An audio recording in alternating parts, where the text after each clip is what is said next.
Jharkhand coaching classes के YouTube channel में आप लोगों का स्वागत है। आप लोगों में से अधिकांश को जो लगातार हमारे वीडियो को देखते हैं पता होगा कि हम लोग अपने इस चैनल में दो सीरीज चलाए हुए हैं। सबसे पहला यूपीएससी के प्रीवियस ईयर क्वेश्चन को डिस्कस कर रहे हैं और इसके साथ ही जब हम लोग ये प्रश्नों को डिस्कस कर रहे हैं तो हम लोगों को ये पता चला कि प्राचीन काल से जो ज़्यादातर प्रश्न पूछे जाते हैं वो कला और संस्कृति से पूछे जा रहे हैं। साथ ही साथ हम लोग ये देखें कि आखिर ये प्रश्न आते कहाँ हैं। तो हम लोग अधिकतर जो स्रोत देखे कि जहां से ये प्रश्न पूछा जा रहा है वो एनसीईआरटी क्लास 11 था और आप लोगों को प्रूफ के साथ स्क्रीनशॉट के साथ दिखाया जा रहा था कि यहाँ से प्रश्न पूछे जा रहे हैं। और इसीलिए हम लोग क्लास 11 के इस एनसीईआरटी को लाइन बाय लाइन पढ़ने का प्रयास कर रहे हैं और हर एक वो तथ्य को जानने का प्रयास कर रहे हैं जो कि पीटी के पॉइंट ऑफ व्यू से इंपॉर्टेंट है। आप लोगों को पिछले वीडियो में भी बताया गया था और इस वीडियो में भी बताते हैं कि ये जो हम लोगों का सीरीज चल रहा है कला और संस्कृति का, ये केवल यूपीएससी के सिविल सर्विस एग्जाम के पीटी के लिए ही हेल्पफुल नहीं होगा बल्कि अन्य एग्जाम है। जैसे यूपीएससी के द्वारा ही अभी फॉर्म भरवाया जा रहा है, ईपीएफओ का फॉर्म भरवाया जा रहा है। तो इसका भी जब एग्जाम होगा तो देखिएगा इसमें भी सिलेबस में आर्ट एंड कल्चर का एक पोर्शन है। यहाँ पे भी सवाल जो कल्चर से पूछे जाते हैं वो एनसीईआरटी बेस्ड ही होते हैं। इसके साथ अगर आप स्टेट लेवल का कोई एग्जाम देते हैं या एसएससी देते हैं, रेलवे देते हैं, तो उसमें भी आजकल का ट्रेंड बना हुआ है कि प्राचीन काल से जो भी प्रश्न आ रहे हैं वो ज्यादातर कला और संस्कृति से ही संबंधित है। और कला और संस्कृति को हम लोग इग्नोर करके चलते हैं। ज्यादातर हम प्राचीन भारत को ही पढ़ रहे हैं, उसके ऐतिहासिक चीज को पढ़ रहे हैं, राजनीतिक इतिहास को पढ़ रहे हैं, लेकिन संस्कृति को इग्नोर करते हैं और ज्यादातर प्रश्न हमको संस्कृति से ही देखने को मिल रहा है। तो आप लोगों को इसीलिए कल्चर का जो एक सबसे मेन सोर्स क्लास 11 का एनसीईआरटी है उसको हम लोग यहाँ पे कंप्लीट करवाने का प्रयास कर रहे हैं। उम्मीद करते हैं ये जो सीरीज है आप लोगों के लिए फायदेमंद साबित हो रहा होगा। 2 चैप्टर से रिलेटेड वीडियो जो है अपलोड कर दिया गया है। आज हम लोग यहाँ पे तीसरा चैप्टर देखने वाले हैं, मौर्यकालीन कला। तो जैसा कि हर वीडियो में हम लोग कोई भी चैप्टर शुरुआत करते हैं तो सबसे पहले उसका एक ओवरव्यू ले लेते हैं कि आखिर इस चैप्टर में आगे 20-25 मिनट जो हम लोग पढ़ने वाले हैं वो किस संदर्भ में पढ़ने वाले हैं, क्या क्या यहाँ पे हम लोग पढ़ने वाले हैं, तो यहाँ पे क्या क्या तथ्य दिए हैं उसको थोड़ा बहुत हम जान लेते हैं 1 से 2 मिनट में। तो सबसे पहले आपको इंट्रोडक्शन दिया गया है कि मौर्य काल में जो सबसे ज्यादा वहाँ का जो कला है उसको प्रभावित करने वाले जो कला धर्म था वो था बौद्ध धर्म और जैन धर्म। सनातन धर्म भी प्रभावित करेंगे लेकिन ज्यादातर जो प्रभाव होगा वो बौद्ध और जैन का था। फिर यहाँ पे दिया गया है कि मौर्य काल में जो भी स्थापत्य कला एक तरह से कहें या खंबे मिले हैं, मूर्ति मिली है या चट्टानों को काट के जो गुफा बनाया गया है उसका तुलना किया गया है ईरान के साम्राज्य के साथ। फिर यहाँ सबसे पहला जो या सबसे महत्वपूर्ण एक तरह से कहिए सारनाथ का जो सिंह शीर्ष है उसके बारे में बताया गया है, क्योंकि ये सबसे महत्वपूर्ण है, हम लोगों का राष्ट्रीय प्रतीक है, तो इसके बारे में डिटेल बताया गया है। फिर इसी तरह के और भी बहुत सारे स्तंभ हैं और साथ ही साथ बहुत सारे यक्ष यक्षिणी हैं, उनका भी यहाँ पे मूर्ति देखने को मिला है जो कि नेक्स्ट पैराग्राफ में बताया गया है। फिर अशोक के काल में क्या क्या यहाँ पे गुफा बना है, कहाँ कहाँ हाथी के चट्टान से काट के हाथी का निर्माण किया गया है, वो सारा चीज यहाँ पे बताने का प्रयास किया है। और यहीं से अभी तक जो भी हम लोग क्वेश्चन डिस्कस कर चुके हैं जो कि तो उनमें से 2 प्रश्न जो है यहाँ से पूछा जा चुका है। मतलब समझिए कि अभी हम लोग 3-4 साल का ही प्रश्न डिस्कस किए हैं, उसमें से 2 सवाल सिर्फ यही एक पैराग्राफ से पूछा गया। तो इससे पता चलता है कि ये किताब जो है वो कितना महत्वपूर्ण है। अगला पैराग्राफ में अगर आप देखिएगा तो यहाँ बताया गया है कि सांची का स्तूप जैसे कई स्तूप जो है वो अशोक के काल में बने और इस काल में और भी कई स्तूप बने जो कि अन्य लोगों के द्वारा बनाया गया। तो उनका जानकारी हमको कैसे मिलता है, क्या गुफा में कलाकार लोगों का नाम यहाँ पे देखने को मिला है या नहीं मिला है, कौन कौन सा मुख्य गुफा है, वो सारा चीज हम लोग देखेंगे। फिर चूंकि यहाँ सिंह शीर्ष के बारे में दिया गया है, चूंकि हम लोगों का राष्ट्रीय प्रतीक है, तो यहाँ पूरा डिटेल से बताया गया है कि इसका क्या क्या विशेषता है और इस चीज में जो भी पीटी के पॉइंट ऑफ व्यू से इंपॉर्टेंट होगा वो चीज को हम लोग यहाँ पे समझने का प्रयास करेंगे। यक्ष यक्षिणी का बात है जिसके बारे में अभी जानेंगे कि ये क्या होते हैं। इसके बारे में यहाँ पे दीदारगंज जो कि पटना मिला है उसके बारे में डिटेल बताया गया है कि एक एक विशेषता बताया गया है कि मूर्ति का क्या विशेषता रहा है। क्योंकि हम लोग आर्ट एंड कल्चर ही पढ़ रहे हैं तो हर कला क्या होता है कि संस्कृति को ये वाहक होते हैं। संस्कृति जो भी हमारा भारतीय संस्कृति है वो इन्हीं कलाओं के माध्यम से हम जानते हैं कि हमारा संस्कृति प्राचीन काल में कैसा रहा होगा। इस तरह से यहाँ पे लास्ट पैराग्राफ में आपको ये बताया गया है कि समय के साथ जो है स्तूपों में बहुत सारी चीज जो है वो अन्य लोगों के द्वारा जोड़े जाते हैं और उनके जो रेलिंग वगैरह में है उसमें हमको बुद्ध की जीवनी के कुछ जो चिन्ह हैं उसको आकृति के द्वारा दर्शाया गया है। जैसे कि उनका पद चिन्ह है, जीवन का बहुत सारे घटनाएं हैं जिसको जातक कथा में दिया गया है, उनको यहाँ पे वहां दर्शाने का रेलिंग में प्रयास किया गया है। और कौन कौन सा जातक कथा है उसको भी यहाँ थोड़ा बहुत एक लाइन यहाँ पे आपको दिया गया है। तो ये था पूरा चैप्टर का ओवरव्यू। अब हम लोग देखते हैं कि चैप्टर में क्या क्या मुख्य तथ्य है जो कि पीटी के लिए इंपॉर्टेंट है। तो उम्मीद करते हैं धैर्य के साथ आप इस वीडियो को देखिएगा, क्योंकि इस वीडियो को देखने के बाद आपको हो सकता है कुछ नया जानने को मिले। और अगर आप इस बुक को नहीं पढ़ें तो बहुत कुछ ऐसा चीज होगा जो कि आप पहली बार सुन रहे होंगे। तो इस तरह से यहाँ पे सबसे पहले यहाँ पे हम लोग फर्स्ट पैराग्राफ पे चर्चा करते हैं कि पहला पैराग्राफ क्या है। देखिए, सबसे पहले तो आपको ये बताना चाहते हैं, जो कि पहला वीडियो से ही बताया जा रहा है, कि आपको इस जेरोक्स का जो कि पीडीएफ दिख रहा है उसका जेरोक्स आपको रख लेना है, यानी हार्ड कॉपी आपके पास होना चाहिए। अगर किताब नहीं है तो इसका जेरोक्स आप निकाल सकते हैं। ऑनलाइन कहीं पे भी आप सर्च कीजिएगा तो कहीं पे भी इसका पीडीएफ आपको मिल जाएगा। तो इस तरह से आपके पास ये पीडीएफ का जेरोक्स होना चाहिए और उसको आपको लाइन बाय लाइन पढ़ना है। केवल वीडियो देख लेने से ये काम नहीं चलेगा। तो जो भी इंपॉर्टेंट चीज है उसको हम बताने का प्रयास कर रहे हैं। इसके बाद आप लाइन बाय लाइन पढ़ लीजिए, या कोशिश कीजिए आप पहले से इसे पढ़े रखिए, फिर वीडियो को आप एक बार देखिए। तो आपको हो सकता है जो चीज आपका से छूट गया था वो चीज को हम यहाँ पे डिटेल डिस्क्राइब करने का प्रयास करेंगे। तो चलिए शुरुआत करते हैं पहला पैराग्राफ में। तो पहला पैराग्राफ में आपको बताया गया है कि 6ठी शताब्दी ईस्वा पूर्व जो है शताब्दी में गंगा घाटी के आसपास में दो धर्म जो है बहुत ज्यादा फेमस हो रहे थे, और वो दो धर्म है बौद्ध धर्म और जैन धर्म। आप लोगों को पता है कि लगभग 6ठी शताब्दी आते आते तक उत्तर वैदिक काल समाप्त हो गया था, और उत्तर वैदिक काल में या सनातन धर्म में जो वर्ण और जाति व्यवस्था था उनका ये विरोध करते हैं, और उन्हीं के विरोध के कारण बौद्ध और जैन धर्म जो होता है वो काफी ज्यादा लोकप्रिय हो जाता है इस दौरान। अब यहाँ पे एक चीज और इंपॉर्टेंट चीज दिया गया है कि ये दोनों धर्म जो थे वो श्रमण परंपरा से संबंधित थे या उन्हीं के अंग थे।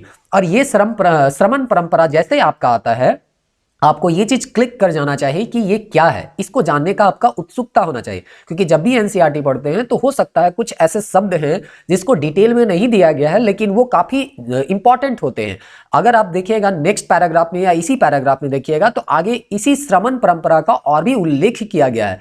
फिर अगर और पैराग्राफ देखिएगा तो यहाँ पे भी श्रमण परंपरा बोला है। तो आपको ये जानना जरूरी है कि ये श्रमण परंपरा आखिर है क्या। तो इसी तरह से आप दूसरे किताब भी जब इस तरह से पढ़ते हैं तो उस समय आपको इन बातों को ध्यान में रखना है कि केवल जो दिया गया है एनसीईआरटी में उसको आपको नहीं पढ़ना है। कुछ ऐसे भी तथ्य हैं जो कि एनसीईआरटी में नहीं दिए हैं, उसको आपको जानना है। तो सबसे पहले यहाँ पे जानते हैं श्रमण परंपरा है क्या। तो श्रमण मतलब होता है, यहाँ पे पाली भाषा हो सकता है थोड़ा धुंधला दिख रहा होगा, इसको आप लोग भी गूगल सर्च करके यहाँ पे ही लिख लीजिएगा, जो कि हम शुरुआत दिनों से ही बता रहे हैं कि जो भी एक्स्ट्रा इन्फॉर्मेशन है उसको एक जगह कलेक्ट करने का प्रयास कीजिए, ताकि अंतिम समय में रिविजन करना आपके लिए आसान हो। तो सबसे पहला दिया गया है, ये काफी प्राचीन काल का परंपरा है और इससे 4 दर्शन जो हैं वो जुड़े हुए हैं, या 4 धर्म जो हैं वो जुड़े हुए हैं। जैन है, आजीवक है, चवार्क है और बौद्ध दर्शन है। तो इन लोगों को श्रमण परंपरा के अंतर्गत रखा जाता है। तो आपको ऑब्जेक्टिव बन सकता है कि श्रमण परंपरा के अंतर्गत किसको किसको रखा जाता है। तो 2 को तो दिया हुआ था एनसीईआरटी में, 2 को हमको गूगल करने से पता चला। आजीवक संप्रदाय और चवार्क संप्रदाय या दर्शन है, उन लोगों को भी श्रमण परंपरा के अंतर्गत रखा जाता है। अब आपको यह जानना है कि ये जो है इसका क्या खास विशेषता, इस दर्शन का इसका क्या सिद्धांत है। तो इस दर्शन को कहा जाता है ये नास्तिक दर्शन है। नास्तिक मतलब अभी फिलहाल हम लोग ये समझेंगे, ये वेद में विश्वास नहीं करते थे। ना कि हम लोग अभी फिलहाल हम लोग नास्तिक बोलते हैं वर्तमान समय में कि जो भगवान में विश्वास नहीं करते उसे नास्तिक, लेकिन उस समय जो वेद में, जाति व्यवस्था में, वर्ण व्यवस्था में जो विश्वास नहीं करते थे उसको सामान्यतः नास्तिक कहा जाता था। और इसके बारे में आगे और अगर हम देखें तो कहा जाता है श्रमण मतलब होता था भिक्षु या साधु। इस इस जो वर्ड है इसका मीनिंग है, इसको ध्यान में रखिएगा, क्योंकि इसी के आधार पे आगे पैराग्राफ आपको समझना है। श्रमण का मतलब क्या होता है, साधु। और ये साधु जो होते हैं एक जगह से दूसरे जगह ये भ्रमण भी करते रहते हैं। इसके 5 महाव्रत है जिसको पालन करना पड़ता है, जिसको आप खुद से देख सकते हैं, क्योंकि हर चीज यहाँ बताना संभव नहीं है, थोड़ा बहुत अपने से मेहनत करना ही पड़ेगा। क्योंकि अगर आपको तैरना सीखना है तो खुद से आपको तालाब में उतरना पड़ेगा, पानी में जाना पड़ेगा, हाथ पैर मारना पड़ेगा। सब चीज आपको कोई नहीं बता सकता है, हम थोड़ा बहुत यहाँ पे आपको गाइड ही कर सकते हैं। तो इस तरह से यहाँ पे श्रमण के 3 शब्द, 3 रूप भी होते हैं, श्रमण, शमन और शमन। यानी कि एक में दंत स है, दूसरा में अंतिम में है जो है वो तालव्य है। और दोनों का मीनिंग जान लीजिए, तीनों का मीनिंग जान लीजिए कि क्या है। श्रमण का मतलब यहाँ पे दिया गया है श्रम से है, यानी ये श्रम धातु से बना हुआ है, इसका मतलब है परिश्रम करना। और यहां बोलता है कि कोई भी व्यक्ति का अगर विकास होता है तो अपने परिश्रम के द्वारा ही होता है। यानी अगर आप एग्जाम पास कीजिएगा तो इसमें आपका परिश्रम ही होना चाहिए। कोई दूसरा आपको पढ़ के बता देगा या पढ़ देगा तब आप, या नोट्स बना के दे देगा तब आप पास कीजिएगा, ऐसा नहीं है। तो उस समय के चीजों को अभी से भी जोड़ के आप देख सकते हैं। तो परिश्रम द्वारा ही व्यक्ति का अपना विकास हो सकता है। दूसरा चीज बोलता है चाहे वो सुख हो, दुख हो, उत्थान हो या पतन हो, वो स्वयं के लिए उत्तरदायी होता है। मतलब आप अगर एग्जाम फेल कर जाते हैं तो किसी दूसरे को दोष नहीं देना चाहिए। जो भी आपके जीवन में हो रहा है उन सब के लिए आपको खुद को उत्तरदायी मानना चाहिए, किसी दूसरे को दोष देना नहीं चाहिए। तो ये पहला था। दूसरा नियम था यहाँ पे शमन, जो कि समन है, जो कि दंत श वाला है। इसमें कहा गया है कि समता भाव का, जैसे कि हम बोलते हैं ना संविधान में समता का अधिकार, तो लोगों के साथ हमको क्या करना है, समान भावना रखना है, किसी के साथ भेदभाव नहीं करना है। ये श्रमण परंपरा का अंग है। लास्ट में है शमन, जो कि आपका तालव्य है। शमन कहने का मतलब है अपने आप को संयमित रखना। तो जीवन के जो भी मोह माया है उसके में ना फंसना, अपने आप को संयमित रखना, यही श्रमण परंपरा के अंतर्गत आता है। तो ये बेसिक चीज था, यहाँ पे आया हुआ था, तो इतना चीज आपको जानना है। अब चलिए आगे हम लोग यहाँ पे देखते हैं कि क्या दिया गया है। सबसे पहले यहाँ पे फिर आगे हम देखते हैं कि यहाँ पे 4वीं शताब्दी तक मौर्य जो है वो धीरे धीरे शक्तिशाली हो जाते हैं। अब देखिए यहाँ पे मौर्य कालीन यहाँ पे चर्चा कर रहा था, आपको यहाँ पे हम थोड़ा सा भूल भी गए थे कि मौर्य कालीन कला के बारे में बताना था आपको। तो सबसे पहले हम यहाँ पे मौर्य कालीन आपको बताना था, जो कि भूल गए थे। अभी हम बता देते हैं कि मौर्य कालीन जो है या मौर्य काल जो है वो 323 से लेके 184 बीसी के अंतर्गत रखा जाता है। और इसी समय जो कला का, जो आर्ट का डेवलपमेंट हुआ है, विभिन्न कला का डेवलपमेंट हुआ है, उसी को हम लोग यहाँ पे अध्ययन कर रहे हैं। क्योंकि हम लोग प्राचीन भारत नहीं पढ़ रहे हैं, इसीलिए अभी इसका स्रोत वगैरह में हम नहीं जाएंगे कि कैसे हम लोगों को मौर्य इतिहास के बारे में जानकारी होता है। थोड़ा सा जान लीजिए, चूंकि ये नाम वगैरह आएगा। तो चंद्रगुप्त जो है वो प्रथम राजा हुआ, जो कि घनानंद, जो कि नंद वंश का अंतिम राजा था, उसको मार के 321 बीसी के आसपास मौर्य साम्राज्य का स्थापना करता है। ये बेसिक नॉलेज ले लीजिए। उसके बाद ये अपना साम्राज्य का विस्तार करेगा। साम्राज्य विस्तार करने के बाद एक अगला राजा इसके बाद जो बनते हैं वो बिंदुसार बनते हैं। इसके बारे में बहुत ज्यादा डिटेल अभी फिलहाल नहीं पढ़ना है आर्ट एंड कल्चर के संदर्भ में। इसके बाद जो राजा का नाम आता है वो है अशोक, और इनका अभी चर्चा आपको किया जाएगा। तो देखिएगा इसका शासनकाल जो है या दिया गया है 268 से लेके 232 ईसा पूर्व। तो ये आपको डायरेक्ट याद रखना चाहिए। इनके द्वारा बहुत सारे शिलालेख जो हैं वो छोड़े गए थे, जिसको ब्रह्मी लिपि में लिखा गया है। और इसको जेम्स प्रिंसेप जो है वो पहली बार 1837 में पढ़े थे, जो कि क्वेश्चन बैंक में एक बार हम लोग इसको डिस्कस कर चुके हैं। तो चलिए, बेसिक थोड़ा बहुत आइडिया था जो कि मौर्य साम्राज्य के बारे में आपको देना था, जो अभी आप लोग जाने। उम्मीद करते हैं ये सब चीज आप लोग पहले से पढ़े होंगे, लेकिन फिर भी आपको थोड़ा सा याद कराने के लिए हम बता दिए। तो इस तरह से बोला गया है कि ईसा की 4वीं शताब्दी तक मौर्य ने अपना प्रभुत्व जमा दिया। 4वीं शताब्दी कहने का मतलब क्या हो गया कि 321 बीसी हम लोग जो पढ़े उसी को यहाँ पे बोल रहा है 4वीं शताब्दी के आसपास। दूसरा चीज बोलता है ईसा पूर्व 3री शताब्दी में ये बहुत बड़ा हिस्सा जो है मौर्यों के आसपास आ जाता है। और इस समय सबसे ज्यादा जो शक्तिशाली राजा थे वो अशोक आ जाते हैं। और इस तरह से अशोक जो है एक धर्म को संरक्षण देते हैं, और वो कौन सा धर्म था, तो बौद्ध धर्म। और वो किस परंपरा से जुड़ा हुआ था, तो श्रमण परंपरा, यानी कि जो भिक्षुक लोग थे उनके परंपरा से था, जो कि एक जगह से दूसरे जगह भ्रमण करते रहते थे। तो इसीलिए सामान्यतः हम क्या देखते हैं कि राजा जिसको संरक्षण देता है वो अपने आप लोकप्रिय हो जाता है। और इस तरह से इस समय जो है बौद्ध धर्म काफी ज्यादा लोकप्रिय हो गया था।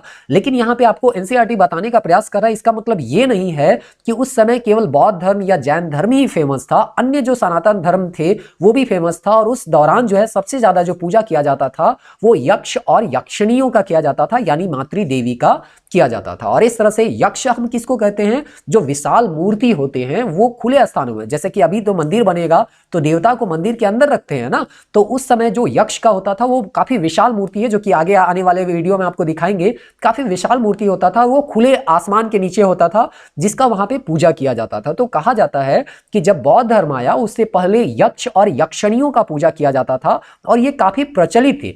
लेकिन जैसे जैसे यहाँ पे बौद्ध धर्म आता है वो बौद्ध धर्म काफी ज्यादा लोकप्रिय हो जाता है, और लोकप्रिय होने के कारण ये जो यक्ष और यक्षिणियों का यहाँ पे पूजा होता था आगे जाके बौद्ध और जैन धर्मों में विलीन हो जाएंगे। तो इस तरह से आपको याद रखना है कि मौर्य काल से पहले या बौद्ध और जैन धर्म से पहले उस समय जो लोग पूजा करते थे वो यक्ष और यक्षिणियों का करते थे। यक्ष और यक्षिणी क्या करते हैं, तो वो विशाल मूर्ति बना हुआ रहता था जो खुले आसमान के नीचे पाए जाते थे। तो इस तरह से आपको ये पहला पैराग्राफ में बताने का प्रयास किया गया है। नेक्स्ट पैराग्राफ में अगर आप देखिएगा तो यहाँ बताया गया है कि जो भी मौर्य काल में हमको खंबे मिले, जैसे यहाँ पे आपको दिखाई दे रहा होगा ये आपका खंबा है, और इस तरह से कुछ मूर्तियां देखने को मिला है। जैसे हाथी का मूर्ति के बारे में सवाल पूछा गया था यूपीएससी में, और कुछ गुफा है जैसे कि बराबर की पहाड़ियां जो है उसमें लोमस ऋषि का गुफा है। तो वो सब जो वास्तुकला है वो जो बनाया गया है उसके बारे में यहाँ पे आपको बताया गया। तो सबसे पहले यहाँ पे आपको समझाने का प्रयास कर रहा है कि जो हम लोग बौद्ध धर्म के बारे में बात कर रहे हैं या जैन धर्म के बात कर रहे हैं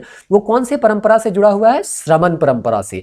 तो इसलिए श्रमण परंपरा कहने का मतलब क्या हो गया, साधु लोग या एक तरह से कहिए भिक्षु लोग यहाँ पे रहते थे। और साधु कहने का मतलब या भिक्षु कहने का मतलब क्या हुआ कि एक स्थान से आज वो यहाँ है कल कहीं और जाएंगे। तो इस बीच में मान के चलिए कोई मौसम का चरम स्थिति आ गया, मान के चलिए बरसात का आ गया, बहुत ज्यादा गर्मी है, तो वो लोग विश्राम करने के लिए कहीं ठहरते थे। और ठहरने के लिए जो जगह बनता था वो या तो मठ हो सकता था, धीरे धीरे जब बुद्ध का देहांत हो जाता है तो स्तूप बनने लग जाता है, तो स्तूप भी हो सकता था, और विहार होता था। विहार जहां ये सवाल भी पूछा गया था कि विहार कहाँ है, क्या होता है, तो साधुओं का ठहरने का एक या भिक्षुओं का ठहरने का एक स्थल होता था। और चैत्य जो होता है वो क्या है, पूजा गृह होता है। तो इन सब छोटे छोटे तथ्यों को या शब्दों को आपको ध्यान में रखना है और इसी तरह से पढ़ना है ताकि आपको कोई भी सवाल पूछा जाए तो वो सवाल आपका ना छूटे। तो इस तरह से यहाँ पे बोला गया है कि चूंकि ये श्रमण परंपरा से संबंधित थे और इसीलिए यहाँ चाहे मठ हो, स्तूप हो, विहार हो, वो सारा चीज आपको देखने को मिलता है। लेकिन क्या यही देखने को मिलता है, तो नहीं, इनके अलावा भी कई स्थान है जिसमें हमको कुछ स्तंभ देखने को मिलते हैं। मतलब ठीक है, स्तंभ जो है मठ मिलेगा, स्तूप मिलेगा, विहार तो मिलेगा, इसके अलावा कुछ स्तंभ देखने को मिले हैं, कुछ चट्टान काट कर बनाए गए गुफा देखने को मिलते हैं, कुछ विशाल मूर्तियां बनाई गई हैं वो भी आपको देखने को मिलते हैं। तो कहने का मतलब यहाँ पे इस समझाने का प्रयास किया जा रहा है एनसीईआरटी के द्वारा कि उस काल में वास्तुकला के संदर्भ में केवल मठ, स्तूप और विहार ही नहीं बल्कि स्तंभ, गुफा और मूर्तियां भी पाई जाती थी। अब यहाँ पे अगला लाइन में यहाँ पे आपको तुलना करके बताया गया है। देखिए यहाँ पे जो भी इंपॉर्टेंट है पीटी के संदर्भ में वो चीज बॉक्स में हमको घेरा गया है, जो कि आपको शुरुआत के वीडियो से ही बताया जा रहा है। तो उम्मीद करते हैं वो चीज आपका ध्यान में अभी भी होगा, और पुराना वीडियो आप देखे होंगे ये मान के चलते हैं। तो इस तरह से आपको यहाँ पे नेक्स्ट लाइन में जो समझाया गया है वो तुलनात्मक ढंग से समझाया गया कि ये जो स्तंभ है क्या यह अशोक के काल में पहली बार देखा गया या उससे भी पहले देखा गया। तो कहा जाता है कि ये पहले देखा गया, और कहां देखा गया, तो ईरान का एक साम्राज्य था या ना ईरान में सभ्यता था जिसको कहा जाता था एकेमेनियन साम्राज्य। और ये जो साम्राज्य था लगभग 550 बीसी के आसपास ये साम्राज्य का था, और ये काफी विशाल साम्राज्य था। अभी हम लोग देखें कि मौर्य साम्राज्य का स्थापना कितना है, 321 है ना बीसी है। तो कहने का मतलब ये काफी पुराना एक तरह से हम कह सकते हैं, मान के चल सकते हैं कि एकेमेनियन साम्राज्य था, और वहां पे भी इस तरह के स्तंभ देखने को मिलते हैं। लेकिन क्या दोनों के जो बनावट था वो एक जैसा था, तो नहीं, दोनों का बनावट अलग अलग था। और उसको तुलना करके बताया जाता है कि मौर्य काल का जो स्तंभ था वो मात्र एक ही चट्टान को, मतलब एक चट्टान होता है उसको काट के बनाया गया था, और विशाल पत्थर के बने हुए ये स्तंभ होते थे। और यहाँ पे इसका एक एकमेनियन साम्राज्य का से अगर स्तंभ से तुलना किया जाए तो यहाँ बताता है कि एकमेनियन साम्राज्य में जो स्तंभ मिले वो राजमिस्त्री उसको अनेक टुकड़ों से जोड़कर बनाए गए। तो आपको याद रखना है कि ईरान का एकमेनियन का साम्राज्य कहाँ था, ईरान का, अभी हम देखेंगे डिटेल में, उसके भी देखेंगे। तो यहाँ पे बोला गया है कि एकमेनियन साम्राज्य में था, जैसे कि ये छोटा टुकड़ा होगा, ये छोटा टुकड़ा होगा, उसको जोड़ जोड़ के, जैसे अभी घर बनाते हैं ना, ईंट पे ईंट जोड़ के बनाते हैं, कुछ उसी तरह से यहाँ पे बनाया गया था। लेकिन जो मौर्य काल के स्तंभ थे वो एक ही चट्टान को पूरे ऊपर से नीचे काट कर बनाया गया था। तो ये दोनों में एक बेसिक अंतर आपको देखने को मिलता है। दूसरा चीज यहाँ पे देखने को मिलता है कि अशोक के काल में बहुत सारे शिलालेख थे, यहां तक कि स्तंभालेख में मिलते हैं, यानी स्तंभ में भी आपको लेख देखने को मिलता है। तो इस तरह से यहाँ पे स्तंभ लेख देखने को मिलते हैं, यानी कि जो स्तंभ है उसी में कुछ कुछ जो लेख है वो उत्कीर्ण करवाया गया था। तो इस तरह से ये खास विशेषता देखने को मिलता है। साथ ही साथ कुछ जानवर है उसका जो है उस स्तंभ के ऊपर है, जैसे कि ये जो है आपको सारनाथ का जो स्तंभ है वो मिला था। तो वहां पे अगर आप देखिएगा तो इस तरह से यहाँ बोला है कुछ जानवर है। जानवर में कौन जानवर हो सकते थे, सांड हो सकते थे, शेर हो सकते थे, हाथी हो सकते थे, इस तरह के जानवर होते थे। तो ये एक तरह से खास विशेषता देखा जाता था मौर्यकालीन जो स्तंभ होते थे उनके बारे में। तो इस तरह से ये समझाने का आपको प्रयास किया गया। तो देखिए ये चीज आपको पूछा जाएगा पीटी में कि अगर ईरानियन साम्राज्य से तुलना करके पूछा जाएगा तो स्टेटमेंट बेस बना के दिया जाता था कि मौर्य काल के जो स्तंभ होते हैं वो कई टुकड़ों को मिला के बनाए गए थे। तो इस तरह से आपको दिया जाएगा तो ये स्टेटमेंट जो होगा गलत हो जाएगा, क्योंकि एक ही चट्टान को काट के ये बनाए गए हैं। अब अगला यहाँ पे देखते हैं कि क्या बताने का प्रयास किया गया है कि चूंकि यहाँ स्तंभ के बारे में बताया गया है तो अब यहाँ पे बताया गया इस तरह के स्तंभ कहाँ कहाँ मिले हैं। तो सबसे पहला बताया गया कि बिहार के बसराह बखीरा जगह, ये नाम याद रखिएगा क्योंकि पूछा जाएगा कि बसराह बखीरा कहाँ है तो बिहार में है। लौरिया नंदनगढ़ कहाँ है तो बिहार में। ये आपको मैप में भी हम बताएंगे। रामपुरवा कहाँ है तो बिहार में। यूपी में आपको क्या मिलेगा, सनकीशा और सारनाथ। तो जो फेमस है, जैसे सारनाथ बहुत फेमस है, सब जानते हैं यूपी में, लेकिन सनकीशा ये नाम भी आपको याद रखना है। रामपुरवा, लौरिया नंदनगढ़ और बसराह बखीरा ये भी आपको याद रखना होगा। और जो भी चीज आपको नाम मिलता है उसको प्रयास कीजिए कि मैप में भी देख ले। जैसे यहाँ पे हम लोग को नोट्स बनाते हैं तो वहां पे भी प्रयास करते हैं कि जो भी मेन चीज होगा उसको मैप पे यहाँ पे डाल दिया जाए ताकि आपको देखने में आसान हो जाए और समझ में आ जाए कि कहाँ पे क्या क्या चीज यहाँ पे मिलता है। देखिए यहाँ पे आपको सारनाथ देखने को मिलेगा। यहाँ पे हो सकता है थोड़ा धुंधला आपको दिख रहा होगा, ये लौरिया नंदनगढ़ है, लौरिया अरेराज है, रामपुरवा है, रोमनदई है, इलाहाबाद है। इस तरह से आपको अभी धौली देखने को मिलेगा जहाँ पे हाथी का अति किया गया है। यहाँ जौगढ़ है, यहाँ पे अभी हम लोग सांची पढ़ेंगे, वो सांची यहाँ पे देखने को मिल रहा है। अभी गांधार का यहाँ पे आएगा, तक्षशिला है, यहाँ पे गांधार आपको देखने, गांधार लिखा नहीं है, तक्षशिला है, यहीं पे गांधार आपको यहाँ पे देखने को मिल जाएगा। इसी आसपास में आपको अवंती यहाँ पे देखने को इस आसपास में मिल जाएगा। तो इस तरह से मैप से देखिएगा तो कोई भी चीज आपको क्लियर हो जाएगा कि उसका लोकेशन कहाँ पे है और पढ़ने में आसान हो जाएगा। देखिए एक्मेनियन साम्राज्य के बारे में आया तो थोड़ा सा हम यहाँ पे गूगल करें तो यहाँ पे हमको पता चला कि ये 550 बीसी है, यानी कि मौर्य साम्राज्य से भी ये पुराना साम्राज्य यहाँ पे था। और ये जो है सेंट्रल एशिया का साम्राज्य था जो कि सिंधु घाटी इंडस वैली के ईस्ट में था, यानी पूरब में था, जहां अभी पाकिस्तान अफगानिस्तान का जो एरिया है वो हम लोग मान सकते हैं। और इसका साम्राज्य बाल्कन से लेके इजिप्ट तक यहाँ पे फैला हुआ था। मतलब काफी विशाल साम्राज्य था, अलग अलग राजा के काल में अलग अलग इसका साम्राज्य का विस्तार रहा होगा। और इसका जो फाउंडेड था वो फाउंड किसके द्वारा किया गया था, साइरस द ग्रेट के द्वारा किया गया था। तो थोड़ा सा यहाँ पे आया है तो आपको ये गूगल कर लेना चाहिए। इस तरह से आपको थोड़ा उत्सुकता होना चाहिए। एक साम्राज्य के बारे में क्लास 11 में डिस्कस किया जा रहा है तो थोड़ा बहुत आपको जानकारी होना चाहिए कि हाँ ये कब हुआ था, मौर्य काल से पहले था, बाद में था। जब तुलना किया जा रहा है तो थोड़ा बहुत आपको ये सबको भी ध्यान में देना है, तभी आप दूसरों से 2 कदम आप आगे निकल सकते हैं। और कंपटीशन क्या है कि जितना दूसरा जान रहा है उससे 1-2 क्वेश्चन आपको ज्यादा जानना है और आगे निकलते जाना है। चलिए अब यहाँ पे देखिए स्तंभ के बारे में तो बताया गया। अब उसी स्तंभ में एक खास मिलता है सारनाथ का स्तंभ, और वहां पे हमको मिलता है सिंह शीर्ष। और इसी के बारे में यहाँ पे बताया गया है कि ये जो मूर्ति परंपरा था वो काफी सर्वोत्कृष्ट उदाहरण आपको देखने को मिलता है।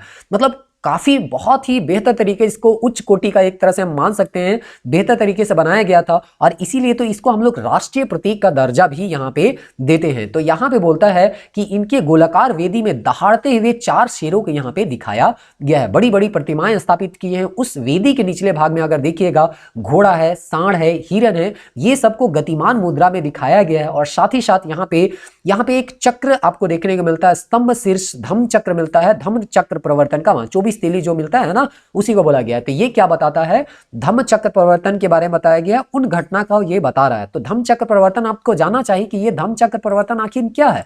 तो धम्म चक्र प्रवर्तन जो होता है, देखिए बुद्ध को जब ज्ञान की प्राप्ति होती है तो सारनाथ में ही वो प्रथम बार अपने 5 शिष्यों को उपदेश देते हैं। इसी उपदेश देने के घटना को ही नाम दिया गया है धम्म चक्र प्रवर्तन, और उसी का प्रतीक है ये सिंह शीर्ष। तो इस चीज को आपको याद रखना है। जब यहाँ पे जानवर का यहाँ पे उल्लेख हो रहा है, घोड़ा, सांड, हिरन, तो आपको तुरंत आइडिया आ जाना चाहिए या पीछे फ्लैश करना चाहिए कि पिछला चैप्टर में हम लोग पढ़े थे आदि शिव, या हम लोग एक तरह से पढ़े थे पशुपति का मुहर मिला था आपका सिंधु घाटी सभ्यता में। वहां कौन कौन सा जानवर देखने को मिला था, तो हाथी देखने को मिला था, वहां शेर देखने को मिला था। तो देखिए दोनों में कॉमन क्या आया, तो शेर देखने को या सिंह देखने को, दोनों में कॉमन देखने को मिलता है। गैंडा आया, भैंसा आया। तो इस तरह से 12 शिंगा भी 2 नीचे वहां पे देखने को मिलता है। तो इस तरह से आपको तुलनात्मक रूप से पढ़ते जाना है, जो पीछे पढ़ चुके हैं उसको भी आपको याद करना है। अब चलिए ये सारा चीज आपको बताया गया, स्तंभ शीर्ष के बारे में, स्तंभ लेख के बारे में बताया गया, स्तंभ के बारे में, और यहाँ पे जो सिंह शीर्ष है उसके बारे में थोड़ा बहुत बताया गया है। अब नेक्स्ट पैराग्राफ में आपको बताया जा रहा है कि क्या यही चीज या बौद्ध से संबंधित चीजें हमको मिलती या इसके अलावा भी और कुछ हमको यहाँ पे मिला है।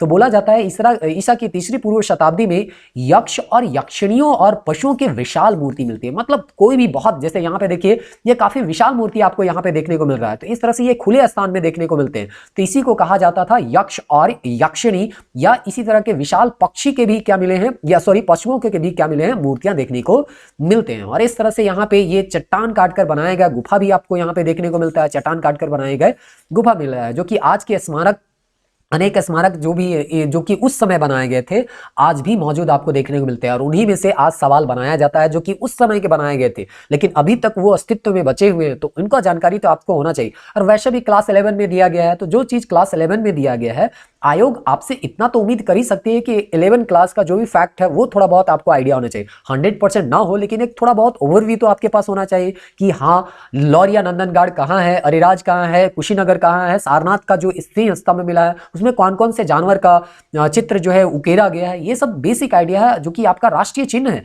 तो आप क्यों नहीं ये सबको जान लीजिएगा। तो इसलिए आपको ये चीज को आपको क्लास 11 के एनसीईआरटी में ही बेसिक चीज, इसीलिए कहा जाता है एनसीईआरटी जो है वो बेस बनाता है। आप पहले इसको पढ़ लीजिए, उसके बाद एक्स्ट्रा जितना भी आपको पढ़ना होगा आप पढ़ लेते हैं, वो आपके प्लस पॉइंट होगा। लेकिन ऐसा करें कि हम दूसरा पढ़ते जा रहे हैं, टाइम वेस्ट करते जा रहे हैं, और जो आपका मेन जो सोर्स है उसी को हम इग्नोर कर देते हैं, और प्रश्न जो है यहीं से आपको देखने को मिलता है। अब यहाँ पे बताया गया है कि ये जो यक्ष यक्षिणी है कहाँ कहाँ से मिले हैं, तो पटना से मिला है, विदिशा से मिला है, मथुरा से मिला है। और इस तरह से यहाँ पे बहुत सारे विशाल प्रतिमाएं जो है वो खड़ी खड़ी आपको यहाँ पे देखने को मिल जाते हैं। ये काफी उच्च कोटि के हैं, और यहाँ पे पॉलिश किया गया है, यहाँ पे काफी चिकना। आगे अभी देखेंगे कि यहाँ पे पटना में दीदारगंज जो है वहां पे एक यक्षिणी की मूर्ति मिली है, वो काफी ही पॉलिश किया हुआ मूर्ति है, काफी एक तरह से कहिए उच्च कोटि का वहां पे बनाया गया है, काफी निपुणता के साथ इसको बनाया गया है। ये चीज आपको बताने का प्रयास किया गया है जो कि दीदारगंज में मिला है। अभी आगे हम लोग देखेंगे, इसका पूरा डिटेल दिया गया है, जो कि अभी ओवरव्यू में जब आपको दिखाए भी थे, एक यक्षिणी का मूर्ति जो था उसके बारे में बात किया जा रहा है। तो इस तरह से यहाँ पे ये सारा चीज को आपको यहाँ बताने का प्रयास किया गया। दूसरा चीज यहाँ पे बता रहा है, जहां से 2 सवाल यहाँ पे यूपीएससी में पूछा गया, जो कि बताया कि एक ही पैराग्राफ से 2 सवाल अभी तक जो हम लोग 3-4 साल का क्वेश्चन डिस्कस किए उसी में मिल गया। तो उड़ीसा का अभी जो मैप आपको अभी दिखाया, धौली जो जगह है, यहाँ पे देखिए ये उड़ीसा का धौली जगह है। यही धौली में एक यहाँ पे हाथी, जो चट्टान को काटकर विशाल हाथी, जैसे बोला गया ना कि चट्टान को काटकर जानवर बनाए जाते थे, यक्ष और यक्षिणी बनाए जाते थे, तो उसी तरह से एक हाथी बनाया गया है जो कि धौली में है, और ये चट्टान को काटकर बनाया गया। इसी के आसपास एक गुफा भी आपको देखने को मिलता है, और यहाँ पे एक शिलालेख भी मिला है, जो कि किसका शिलालेख है, अशोक का शिलालेख। तो आपको पूछा गया था कि ये जो धौली में विशाल चट्टान को काटकर बनाया गया हाथी है वो किसके द्वारा बनाया गया था, तो सम्राट अशोक के द्वारा बनाया गया था, और उनका यहाँ पे शिलालेख भी देखने को मिलता है। दूसरा स्टेटमेंट यहाँ पे बताया गया है, बिहार के बराबर की पहाड़ी में शैलकृत गुफा, यानी कि चट्टान को काटकर बनाया गया गुफा मिलता है, जिसको लोमस ऋषि का गुफा कहते हैं। यहाँ पे भी इसका जो निर्माण करवाया जाएगा वो अशोक के द्वारा करवाया जाएगा, और किसके लिए, तो आजीवक पंथ के संप्रदाय के लिए संरक्षित किया गया था। तो देखिए हम लोग जानते हैं कि अशोक जो है वो बौद्ध धर्म को संरक्षित देते हैं, संरक्षण प्रदान किए थे, लेकिन क्या बौद्ध धर्म के अलावा वो किसी अन्य धर्म को मान्यता नहीं देते थे, या उसके संरक्षण के लिए कोई उपाय नहीं किए? ऐसा बिल्कुल नहीं है। वो लगभग सभी धर्मों को समान रूप से मानते थे, और सबका सम्मान करने के लिए भी उनका शिलालेख में आग्रह किया गया था। और इसीलिए यहाँ पे इसका एक सबसे बेहतर उदाहरण मिलता है कि जो बिहार की बराबर पहाड़ी का जो काट के बनाया गया गुफा है, लोमस ऋषि का गुफा, वो आजीवक संप्रदाय के लिए बनाया गया था। और इस तरह से यहाँ पे स्टेटमेंट बना के दिया था कि ये जो लोमस ऋषि का गुफा है वो चंद्रगुप्त मौर्य के द्वारा बनाया गया, जो कि स्टेटमेंट गलत था। तो इस तरह से यूपीएससी सवाल यहाँ से आपका बना चुकी है, और इस चीज को आपको आगे ध्यान में रखना है कि जब यहाँ से प्रश्न बन सकता है, तो इसी तरह से जो और भी हम यहाँ पे तथ्य पढ़ रहे हैं उससे भी सवाल यहाँ पे बन सकता है। तो इस तरह से आपको ये चीज को याद रखना है। तो इस तरह से आगे पैराग्राफ में बताने का प्रयास कर रहा है कि बौद्ध और जैन धर्म से संबंधित लोकप्रियता के कारण काफी ज्यादा समय के साथ ये लोकप्रिय हो रहे थे। बौद्ध धर्म को तो अशोक का संरक्षण भी मिल गया था, तो इस तरह से काफी ज्यादा लोकप्रिय हो गए थे। तो इस तरह के स्तूप और विहार बनना बहुत पैमाने पर शुरू हो गया। मतलब देखिए कोई भी चीज अगर बहुत ज्यादा फेमस हो जाता है तो उससे संबंधित जो भी वास्तुकला है वो काफी ज्यादा देखने को मिलते हैं। लेकिन इसका मतलब आगे पैराग्राफ में बताया कि इसका मतलब ये नहीं है कि हिंदू देवी देवता का प्रतिमा जो है वो नहीं मिल रहा था, वो भी लगातार बन ही रहा था। हाँ, लेकिन बौद्ध और जैन से संबंधित, खासकर बौद्ध से संबंधित स्तूप और विहार जो है वो काफी ज्यादा संख्या में देखने को आपको मिलते हैं, है ना। और उसके बाद आपको देखने के लिए इसका एग्जाम्पल भी बताया गया कि स्तूप हमको कहाँ कहाँ मिले हैं। फिर यहाँ पीटी के लिए इंपॉर्टेंट हो जाता है, यहाँ जो भी जगह दिया गया है वहां पे बौद्ध स्तूप पाए गए हैं, और वो आपको पूछ सकता है कि ये कहाँ से संबंधित है। तो राजगिरी ये तो फेमस नेम है, ये भी जानते होंगे। वैशाली भी फेमस नेम है, लेकिन हो सकता है वेतद्वीप जो है आप नाम ना सुने हो, तो इसको याद रखिएगा, बिहार से संबंधित है। पावा का नाम भी फेमस है। नेपाल में अगर हम जाएं तो कपिल वस्तु हो गया, ये काफी फेमस जगह है, ये नाम सुने होंगे। अलकप्पा जो है और रामग्राम, हो सकता है ये नाम को आप इग्नोर कर गए होंगे, तो इस नाम को याद रखना है कि ये कहां से संबंधित है, नेपाल से। और यहाँ पे जो पाए गए हैं वो अशोक के स्तूप पाए गए हैं। अशोक के स्तूप कहने का मतलब है, सॉरी, बौद्ध धर्म के स्तूप है, कुछ अशोक काल का होगा, कुछ उनके बाद का काल का होगा। उत्तर प्रदेश का कुशीनगर जो है वहां पे आपको देखने को मिलता है। फिर है पिपलीवान जो है, वहां पे भी आपको इस तरह के स्तूप देखने को मिल सकते हैं। तो इस तरह से यहाँ पे कहा भी गया है, धार्मिक ग्रंथों में ये चीज भी कहा गया है कि बुद्ध के अनेक अवशेषों पर स्तूप बनाए गए। मतलब जब उनका महापरिनिर्वाण हो जाता है, वो इस संसार को छोड़ के चले जाते हैं, तो उनका जो अवशेष था उनको अलग अलग लोग जो हैं वो बांट लेते हैं और उन्हीं अवशेषों पर स्तूप का निर्माण किया जाता है। तो ये चीज धार्मिक ग्रंथ में भी है और इस तरह से आपको अलग अलग जगह स्तूप बने हुए भी देखने को मिल रहे हैं। इसलिए हम मान के चलते हैं कि जो भी ग्रंथ में लिखे गए हैं उनमें कुछ ना कुछ तो सत्यता है ही है। तो इस तरह से यहाँ पे बताया गया, स्तूप बन रहा है, विहार बन रहा है, चैत्य बन रहा है। आपको पूछा गया था चैत्य और विहार क्या है, तो चैत्य जो होता है वो पूजा गृह होता है और विहार जो होता है वो विश्राम गृह होता है। तो इस तरह से ये चीज को आपको ध्यान में रखना है। बौद्ध और जैन के मठीय संकुल परिसर के क्या होते थे, भाग होते थे। कहने का मतलब जो भी बौद्ध और जैन का परिसर होता था, परिसर करने का मतलब है कैंपस होता था, है ना। जैसे कॉलेज का कैंपस में लाइब्रेरी है, कॉलेज पढ़ने के लिए क्लास होते हैं, अलग अलग बहुत सारा वहां पे चीज देखने को मिलता है। तो इस तरह से अगर हम मठ का यहाँ पे बात करें, बौद्ध और जैन का, तो क्या मिलेगा, स्तूप मिल सकता है, विहार मिल सकता है, चैत्य मिल सकता है। तो ये सब चीज वहां पे देखने को मिलते हैं। और जो भी प्रतिष्ठान बौद्ध धर्म के हैं वो सारा चीज आपको ज्यादातर यहाँ पे बोला गया है किससे संबंधित है, तो बौद्ध। तो शुरुआत से अभी बता रहे हैं बौद्ध धर्म को संरक्षण मिला है, तो इसको हमको ज्यादातर देखने को मिलता है। इसी का एक एग्जांपल बताया गया है सांची का स्तूप का, जो कि यहाँ पे अगर आपको दिखाया गया, देखिए मैप जो है यहाँ पे देखिएगा, तो सांची का स्तूप आपको यहाँ पे दिख रहा है। तो इसी तरह से आपको मैप में भी देखते रहना है। और उसके बाद यहाँ पे बताया गया है कि ये जो सांची का स्तूप है वो कब बनाया गया है, तो अशोक के काल में। तो जैसे कि अभी लोमस ऋषि के बारे में पूछा गया, तो सांची के स्तूप के बारे में क्यों नहीं पूछेगा, बहुत फेमस स्तूप है, सबसे महत्वपूर्ण स्तूपों में से एक स्तूप है सांची का स्तूप। और जो कि अशोक के काल में बनाया गया था, वो भी किसी मिट्टी वगैरह से नहीं बनाया गया था, ये ईंटों से बनाया और वर्तमान समय में भी आपको देखने को मिलता है। फिर बाद में इसमें बहुत सारे लोग जो हैं, अलग अलग काल में बहुत सारा चीज यहाँ ऐड किया गया, लेकिन शुरुआती चरण का जो बना था वो अशोक के काल में ही बना था। इस तरह से बोला जाता है कालांतर में समय जब बीतते जाता है तो बहुत सारे स्तूप बनाए जाते हैं और अलग अलग लोगों के द्वारा बनाए जाते हैं। वो चीज हमको कैसे पता चलता है, जैसे अभी देखिए कि कहीं मंदिर यहाँ पे बना, तो मंदिर का यहाँ पे आपका जहां पे जाइएगा तो वहां पे टाइल्स मार्बल लगा हुआ रहेगा और नाम लिखा हुआ रहेगा कि कौन व्यक्ति जो है वो कितना दान दिया। ए व्यक्ति जो है वो 1 लाख रुपया दान किया, तो वो चीज यहाँ पे लिखा हुआ रहता था। उसी तरह से जो वहां स्तूप बनते थे तो दानदाता का वहां पे नाम लिखा रहता था। और कहीं कहीं तो देखने को मिलता है पेशे भी है, जैसे कि मान के चलिए कोई व्यापारी हो गया तो व्यापारी का यहाँ पे नाम लिख दिया गया कि नाम लिख दिया और ये क्या से संबंधित है, इसका पेशा क्या है, तो व्यापारी करना है। कोई मान के चलिए किसान है तो किसान का नाम लिख दिया, कोई इस तरह से बैंकर है तो बैंकर का नाम लिख दिया। तो इस तरह से उसका नाम, पेशा, सारा चीज वहां पे लिखा हुआ है और इसी के आधार पर हम जानते हैं कि ये जो स्तूप है वो किनके द्वारा बनाया गया। यहां तक कि भक्त से लेकर गृहपति, गृहपति और राजा महाराजा भी शामिल होते थे। तो जैसे अभी भी क्या होता है कि देखिए जब मंदिर वगैरह सब बनता है तो विधायक लोग भी चंदा फंड में क्या करते हैं, चंदा वगैरह देते हैं, जो भक्त हैं वो भी चंदा देते हैं। तो समझिए कि उसी जब वर्तमान समय में इस तरह का आपको घटना देखने को मिल रहा है, तो ये अभी का ही बात नहीं है, ये आज के 2000 साल 2300 साल पहले का बात है कि उस समय भी लोग भक्त हो, चाहे गृहपति हो, महाराजा हो, सभी चंदा देते थे और चंदा देके इस तरह के स्तूप या धार्मिक स्थलों का निर्माण करते थे। साथ ही साथ यहाँ पे आगे बताने का प्रयास कर रहा है कि क्या चंदा देने वाले या दानकर्ता देने वाले का ही नाम मिलता है, क्या कहीं पे ऐसा भी नाम मिला है कि जो ये मंदिर को, जैसे कि अभी हम देखें कि मंदिर में जो पैसा बनाने के लिए जो पैसा दिए उसका नाम तो दान पेटी के बगल में लिखा हुआ है कि कितना कितना दान दिया गया है, लेकिन क्या मंदिर को जो बनाए हैं, ईंट से ईंट जोड़ के जो मंदिर को खड़ा किया, क्या उन कलाकारों, शिल्पकारों का भी, जो मूर्ति बना हुआ है मंदिर के अंदर, उन शिल्पकारों का भी नाम लिखा हुआ मिलता है? तो बताया गया है ऐसा बहुत कम एग्जाम्पल है, लेकिन हाँ ऐसा भी एग्जाम्पल मिलता है कि जो इस मंदिर का निर्माण करवाए हैं उसका नाम। और इस तरह से दो नाम मिलता है, एक है कान्हा और दूसरा है उनका एक शिष्य था जिसका नाम था बालक। और ये कहां मिलता है, तो महाराष्ट्र में दो गुफा है, एक का नाम है पीतलखोड़ा गुफा और दूसरा का नाम है कोंडाने गुफा। तो पीतलखोड़ा गुफा का जो कलाकार हैं उसको कान्हा बोला गया, कान्हा बनाए थे, और कोंडाने गुफा जो है उनको बनाए थे कान्हा के शिष्य जिनका नाम ही था बालक। ये कोई बालक है ना, शिष्य नहीं है, बल्कि कान्हा के जो चेला थे, गुरु थे, है ना, कान्हा गुरु थे, उनके चेला थे, उन्हीं को यहाँ पे बालक नाम ही दिया गया। जैसे राम श्याम होता है ना, उस तरह से बालक इनका नाम ही था।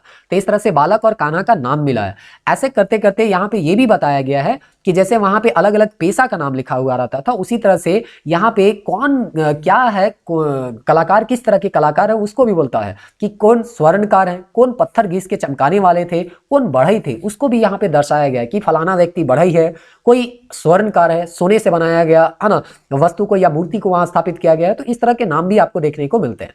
दूसरा चीज यहाँ पे आगे लाइन में समझाया गया है कि मंदिर में क्या होता है कि अनेक हिस्से होते हैं, जैसे कि तोरण द्वार होता है, मूर्ति होता है, उसके बहुत सारे ऐसे चीज होते हैं जो कि बहुत कीमती कीमती होते हैं। तो उसको क्या किया जाता है अलग अलग, जैसे कि मान चलिए यहाँ पे मूर्ति स्थापित मंदिर है, तो मंदिर के बनाने के लिए मान चलिए वहां टाइल्स लगाने के लिए ए व्यक्ति दे दिया, फिर वहां पे गेट लगाने के लिए बी व्यक्ति दे दिया, अंदर जो मूर्ति रखा है सी व्यक्ति दे दिया। तो सी व्यक्ति क्या कर रहा है, मूर्ति के लिए खर्चा दे रहा है, ए व्यक्ति जो है वो टाइल्स लगाने के लिए दे रहा है, बी व्यक्ति जो है वो किसी और चीज के लिए दे रहा है। तो इस तरह से क्या होता है, जो है ना एक एक व्यक्ति है अपना एक जिम्मेदारी ले लेता है कि हम ये चीज को बनाएंगे और इस चीज को यहाँ पे मेरे जिम्मेदारी में छोड़ दिया जाए। तो इस तरह से यहाँ पे बोला है कोई कोई में देखने को मिलता है खास संरक्षक होते थे और उनके सौजन्य से कराया जाता है। जैसे कि आप देखे होंगे कहीं पे आपको है ना शीतल जे का यहाँ पे देखने को मिलता होगा कि है ना गर्मी के दिन में गए होंगे पार्क वगैरह, वहां पे आपको पानी पीने के लिए वहां पेयजल मिला होगा, वहां पे लिखा होगा किसके सौजन्य से, मतलब कौन उसको विधायक बनाया, सांसद बनाया, कौन उसको उद्घाटन किए या कोई निजी व्यक्ति बनाया, वो नाम वहां पे टाइल्स मार्बल में लिखा हुआ रहता था। तो इस तरह से यहाँ पे भी उस समय से ही ये परंपरा चलते आ रहा है कि अगर हम बनाए हैं तो मेरा नाम यहाँ पे लिखा हुआ होना चाहिए। देखिए यहाँ पे धौली इसी से क्वेश्चन पूछा था और लोमस ऋषि का गुफा है, इससे भी सवाल पूछा गया था। तो ये चीज आपको आइडिया होना चाहिए। अब आगे जो है वो सिर्फ सारनाथ के बारे में डिटेल में बताया गया है। देखिए डिटेल में बहुत ज्यादा हम लोग अभी नहीं जानेंगे क्योंकि ये पीटी के लिए बहुत ज्यादा महत्वपूर्ण नहीं हो जाता, जो पीटी के लिए है बस उसी को हम जानेंगे। आप जो है इसको खुद से पढ़ सकते हैं, बेसिक कॉन्सेप्ट आपको क्लियर करना है तो खुद से पढ़ना ही पड़ेगा, कोई दूसरा उपाय नहीं है। देखिए यहाँ पे बोला गया है कि ये जो है भगवान बुद्ध द्वारा धम्म चक्र प्रवर्तन यानी प्रथम उपदेश देने की ऐतिहासिक घटना की स्मृति में सम्राट अशोक द्वारा बनाया गया था। तो बेसिक आपको जानना है कि ये जो हम लोगों का राष्ट्रीय प्रतीक है वो कब बनाया गया था या किस उद्देश्य के साथ बनाया गया था। तो जो प्रथम उपदेश दिया गया था उन्हीं के स्मृति पे, उन्हीं के याद पे ये स्तंभ बनाया गया था, जिसमें अगर यहाँ पे इसका भाग देखें तो इसको 5 कैटेगरी में बांटा गया है, जिसमें पहला कैटेगरी या पहला भाग जो है वो स्तंभ है जो अब कहीं है कई भागों में टूट चुका है। तो जैसे कि स्तंभ होता था ना इस तरह से, इसी के ऊपर यहाँ पे शेर का थी है, तो ये तो कई भागों में क्या हो चुका है, टूट चुका है। दूसरा जो है एक कमल घटिका है, कमल घटिका जो है सबसे निचला वाला हिस्सा जो है उसको यहाँ पे बोला है, यहाँ पे देखिए ये कमल घटिका के बारे में आपको बात किया जाए, जो कि राष्ट्रीय प्रतीक का हम लोग का चिन्ह में नहीं रखा गया है। ये घटिका हम लोगों का राष्ट्रीय चिन्ह में नहीं है, तो याद रखिएगा कमल घटिका जो है वो राष्ट्रीय चिन्ह में नहीं रखा गया है। दूसरा भाग जो है इसका उस पर बना हुआ एक ढोल है जिसमें 4 पशु जो है वो दक्षिणावर्त दिखाए गए हैं। तो आपको यहाँ पे देखिए एक ढोल आकृति का यहाँ पे आकृति मिल रहा है और यहाँ पे 4 पशु जो है यहाँ पे आपको देखने को मिल रहे हैं। तो एक एक करके यहाँ एक्सप्लेन किया गया है, इस चीज को आपको याद रखना है कि कहाँ कहाँ क्या है, क्योंकि आजकल स्टेटमेंट बना के यूपीएससी इस तरह के डिटेल क्वेश्चन भी पूछना शुरू करे। 4 तेजस्वी सिंहों को आगे पीछे जुड़ी हुई आकृति दिखाएं, तो ये सिंह जो है वहां पे 4 जो सिंह हैं उसको दहाड़ते हुए यहाँ पे दिखाया गया है। और सर्वोपरि तल चक्र धर्म चक्र जो कि एक बड़ा पहिया है ना, यहाँ पे है जो कि 24 तिल्ले में यहाँ पे जो दिखाया जा रहा है। तो ये जो है धम्म चक्र के बारे में दिया गया है कि दिया गया प्रथम उपदेश है। और इस तरह से आपको यहाँ पे 24 आरे हैं या तिल्ली हैं, और इसमें जो जानवर है वो कौन कौन सा है, सांड है, घोड़ा है, हाथी है और शेर है। तो इस तरह से पहले भी पढ़ चुके थे, यहाँ पे भी फिर से हम लोग पढ़ लिए। तो इस तरह से आप यहाँ पे इस चीज को ध्यान में रखिएगा। अभी बताया गया था यक्ष और यक्षिणी का मूर्ति जो है दीदारगंज में पाया गया। इस तरह से और भी जगह में पाए गए हैं, जिसमें दीदारगंज में पाया गया यक्षिणी का जो मूर्ति है काफी विशाल और काफी उच्च कोटि का है, और इसको भी एक्सप्लेन किया गया है बहुत अच्छे तरीके से। एक चीज आपको यहाँ ध्यान रखना है कि ये जो भी आपको यहाँ पे मूर्ति दिखाई दे रहा है वो पॉलिश किया गया है, मतलब चिकनी है ना, यहाँ पे उसको चिकना किया गया, जैसे अभी क्या होता है प्लास्टर किया जाता है। तो इस तरह से इसका सतह को पूरी तरह से पॉलिश किया गया है, और ये जो बना हुआ है वो लाल बलुआ पत्थर से बनी हुई है। तो आपको पूछा जाएगा दीदारगंज जो है वह कहाँ है, तो पटना में है। यहाँ जो यक्षिणी की मूर्ति मिले हैं वो किससे बना है, तो बलुआ पत्थर से बना है। क्या पॉलिश किया गया है, तो हाँ किया गया है। और बाकी यहाँ पे इनका चंवर पकड़े हुए दिखाया गया है, इनका केस गूंथने का तरीका बनाया गया है, ये सब सारा चीज है, उसको आप एक बार देख लीजिएगा। हो सकता है यहाँ से भी आपको प्रश्न जो है वो बनाया जा सकता है। चलिए अब लास्ट पैराग्राफ की ओर हम लोग बढ़ रहे हैं, उसको आप देखने का प्रयास करते हैं। परवर्ती शताब्दी यानी कि जैसे जैसे समय बीतता गया, बहुत सारी स्तूप में नया नया चीज को जोड़ा गया, जिसको हम लोग सुविधा बोलते हैं। तो जाने थे ना, जैसे समय बीतता है, जैसे कि पहले क्या होता था, घर किसी और एक तरह से मिट्टी का बनता था, धीरे धीरे ईंट का बनने लग गया, ईंटों का बनने लग गया तो टाइल्स मार्बल लगने लग गया। तो जैसे जैसे समय बीतता है, कलाकारी जो होता है या एक तरह से शिल्प कला जो होता है वो उत्कृष्ट होते जाता है, और उसमें नया नया चीज जो है वो जुड़ते जाती है, नए नए प्रतिमाएं जो उसमें उकेरे जाते हैं। तो जैसे पहली बार में स्तूप बना था, उसके बाद क्या बनने लगा, यहाँ पे आपको परिक्रमा पथ बनने लग गया। मतलब इस अशोक जो है वो स्तूप बना के गया था, लेकिन बाद में यहाँ पे देखेंगे तो परिक्रमा पथ बनाया गया। उसके बाद सांची के स्तूप में हम देखेंगे 4 तोरण द्वार भी आपको देखने को मिलता है। तो इस तरह से रेलिंग बनाए गए, तोरण द्वार बनाए गए, जो कि बाद के समय में इनको जोड़ा गया था। और इन तोरण द्वार रेलिंग में आपको क्या देखने को मिलता है, तो यहाँ हमको देखने को मिलता है बुद्ध के जीवन से संबंधित जो भी आकृति है उसको उकेरा गया है, और बताया गया है कि उनका जीवन जो है वो किस तरह से जीवन से महान परिनिर्वाण तक वो पहुंचे थे, उनको ज्ञान का प्राप्ति कैसे हुआ, गृह त्याग वो कब किए, उनका बचपन कैसे बीता, ये सब सारा चीज जातक कथा में आपको दिया गया है। और जातक कथा जो बुद्ध के जीवन से ही संबंधित है, जातक कथा के बारे में भी देखेंगे अभी हम लोग क्या है। तो जातक कथा जो कि उनके बुद्ध से संबंधित घटना है या कहानी है एक तरह से कहेंगे, उसमें जो भी आख्यान है, जो भी कथा है, वो कथा को यहाँ पे चित्रों के माध्यम से उकेरने का प्रयास किया गया है। एक चीज और बताया गया है, यहाँ ईसा पूर्व 2री शताब्दी तक बुद्ध की प्रतिमाओं या आकृतियों के दर्शन नहीं होते हैं। कहने मतलब बुद्ध का कोई मूर्ति नहीं मिलेगा, कुषाण काल आएगा तब जाके बुद्ध का मूर्ति वगैरह सब आपको ज्यादा मात्रा में देखने को मिलेगा। अभी जो वर्तमान समय में जो मिलेगा, मतलब इस समय जो मिलेगा, वो है उनका पद चिन्ह मिलेगा, स्तूप मिलेगा, कमल सिंहासन मिलेगा और चक्र मिलेगा। जैसे कि धम्म चक्र का क्या संकेत था, 24 तिल्ले वाला। कमल सिंहासन जैसे कि आपको सारनाथ का ही में सबसे जो हम लोगों का देखे अशोक का सिंह स्तंभ था, उसके सबसे नीचे था क्या, कमल था। तो उस तरह से कमल सिंहासन मिलेगा, कुछ स्तूप मिलेंगे जो कि उनके अवशेषों पे बनाए गए, तो खुद उनके पद चिन्ह मिलेंगे। तो इस तरह से कोई ना कोई प्रतीक चिन्ह ही मिलेगा, वास्तविक उनका मूर्ति नहीं मिलता है, क्योंकि अभी हीनयान का समय है। और हम लोग जाने थे जब महायान आएगा तब उनको भगवान का रूप दे दिया जाएगा और उन्हीं को मूर्ति का रूप देके पूजा जाएगा। तो इस तरह से यहाँ पे ये चीज याद रखना है कि शुरुआती चरण में बुद्ध की कोई मूर्तियां नहीं मिलती है, बल्कि उनके प्रतीक चिन्हों को यहाँ पे चित्रित किया गया या आकृति को उनके रेलिंग में दर्शाया गया। बाद के समय में फिर बहुत बहुत विशाल विशाल आपको देखने को बुद्ध मूर्ति देखने को मिलता है, जिसमें गांधार कला और मथुरा कला के बारे में हम लोग आगे पढ़ने वाले हैं या पढ़ेंगे हम लोग, है ना। तो इस तरह से बुद्ध से जीवन से संबंधित कौन कौन से घटनाएं थी, चाहे वो बुद्ध का जन्म हो, गृह त्याग हो, ज्ञान की प्राप्ति हो, धम्म चक्र परिवर्तन हो जो कि उपदेश के बारे में, महापरिनिर्वाण जब वो अपने प्राण को त्याग रहे थे, इन तरह के घटनाओं को यहाँ पे चित्रित किया गया है। और जो भी उनके जीवन से संबंधित कथा है, और ये कथा हमको कहाँ मिलते हैं, छंदक जातक में, उसके बाद विदुर पंडित जातक में। तो आपको पूछा जाएगा ये किससे संबंधित है, ये साहित्य जो है वो बौद्ध धर्म से संबंधित है। रूरू जातक है, सीबी जातक है, वेशांतर जातक है और शाम जातक है। हो सकता है ये जातक सबका नाम आप नहीं पहले पढ़े होंगे, तो ये चीज को ध्यान में रखिए, क्योंकि ये एनसीईआरटी क्लास 11 में दिया है और इतना आइडिया तो आपको होना चाहिए। तो जैसे कि अभी आपको बताया गया कि जातक से संबंधित अगर कुछ एक्स्ट्रा अगर आपको जानना है तो आप गूगल कर सकते हैं और जातक के बारे में जान सकते हैं। तो जातक कहा जाता है, ये पाली या जातक कथाएं बौद्ध ग्रंथ जो हैं वो त्रिपिटक है। जब हम बौद्ध के बारे में पढ़ेंगे प्राचीन भारत, तो वहां पे पढ़ेंगे कि बौद्ध का जो ग्रंथ है उसको 3 पिटकों में यहाँ पे संकलित किया गया है, और जिसमें एक पिटक जो है वो सुत्त पिटक है, और उसी के अंतर्गत खुद्दक निकाय है। और यही खुद्दक निकाय का जो 10वां भाग है उसमें भगवान बुद्ध के द्वारा कही गई कथाएं हैं। मतलब भगवान बुद्ध जो हैं अपनी जीवन की कथाओं का वहां पे वर्णन करके लोगों को शिक्षा देने का काम कर रहे थे।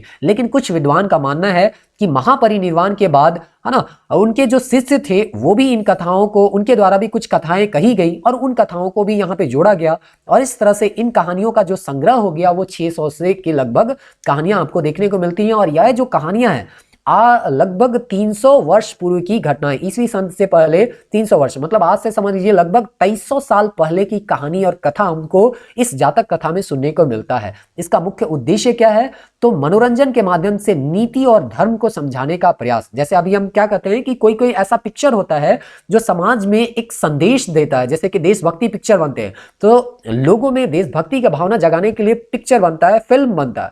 तो उसी तरह से यहाँ पे कुछ कथा कहानियां सुनाई जाती थी उस समय, है और इन्हीं कहातहा कहानियों के माध्यम से लोगों में नीति और धर्म की भावनाओं को या उनको समझाने का प्रयास किया जाता था। तो इस तरह से आपको मौर्य कला के बारे में यहाँ पे क्लास 11 के इस एनसीईआरटी के चैप्टर 3 में आपको बताने का प्रयास किया है। अभी तक अगर ये वीडियो आप देख रहे हैं तो उम्मीद करते हैं आपको ये वीडियो अच्छा ही लग रहा होगा। तो नेक्स्ट वीडियो में जब हम लोग मिलेंगे तो चौथा चैप्टर पे हम लोग यहाँ पे डिस्कस करेंगे, जो कि भारतीय कला और स्थापत्य में मौर्योत्तर कालीन प्रवृत्ति हैं, यानी मौर्य काल के बाद जो मौर्योत्तर काल आता है उसमें क्या क्या कला का प्रतिरूप था या प्रवृत्ति था, उसको हम लोग समझने का प्रयास करते हैं। जुड़े रहिए झारखंड कोचिंग क्लासेस के यूट्यूब चैनल से। तब तक के लिए जय हिंद।